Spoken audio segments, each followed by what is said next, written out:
Alright, this is another one of them questions that can be a quick question, quick answer. It's I'm putting the texture on that cube. Well, you'll want to change that material name because you'll have multiple things with the same name. So I'll just call the texture 1, 2, 3, 4, 5, 6. I know I don't have one with that name. So over here I'll assign an image, and it just so happened on my desktop I got number 1 through 8. I put 8 because I couldn't remember how many sides were on a cube. And off the top of my head, it's been a long day. So anyway, so you turn on the texture preview viewport shading here, and you see, well, this is not correct. So you go to edit mode, and you just pick a face here, and say you pick that one right there. You're like, oh, alright, I want to edit that one. You go to UV editor here. Now you realize, like, this does not look like that. See how that's all screwed up? So what you do, you just say UV unwrap, and then you get the perfect representation of what that is over here. Also, you'll want to hold Z on your keyboard so that you can tell this thing to show you the material preview. Some genius at Blender thought, well, if you're working with UVs, then you may not want to really see what you're doing. So I don't know why they did that.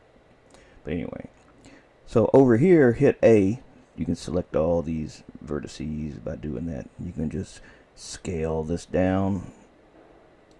I'm using S on the keyboard, but you can use this too. That's rotate, that's move. So you see how that's like that, and then you tell that one, I say, alright, I want to fix that one there. So you take and you just scale that there like that, and just like that there, and then UV unwrap. Yep.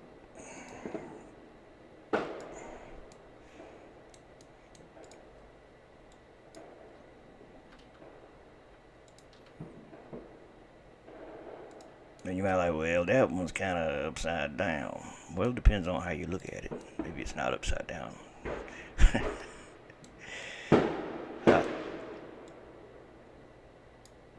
But you can UV mirror,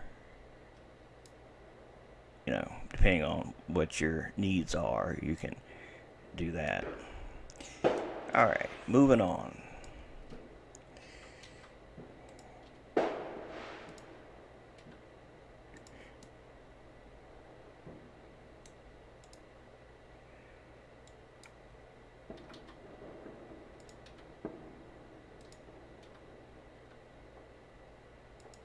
Yeah, that one's not right. We have to mirror that one. Yep. I think that one's wrong too.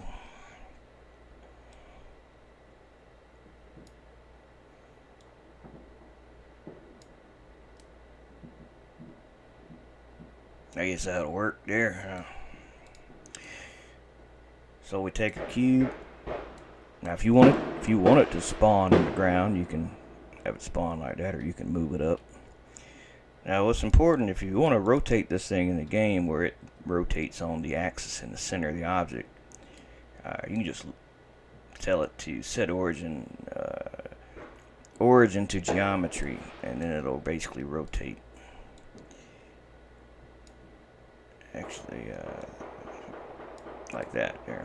But I always set everything to the 3D cursor down there. So really probably better if you just set origin to 3D cursor and leave it like it was. That way it's proper center, and you just have to move it up out the ground. It's no big deal. And just export it into the game and just put it in its own folder so that the game can make a texture. So we'll just put this in small grid in the art folder, and in a new folder, and just call the folder whatever you want to call it, but we're going to export the cube there. And when we load the level, the cube will be in there with the textures.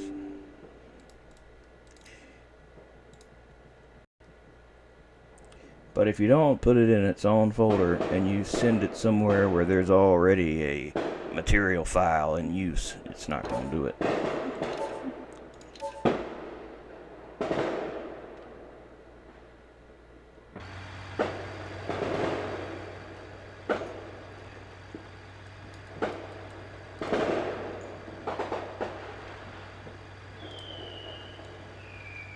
Let's see, there's our cube. Pretty easy, yeah. Not too bad, not too bad. And then, you know, the easiest way to do collisions is to just tell it visible mesh final and then rebuild the collisions. That's the easiest way to do collisions.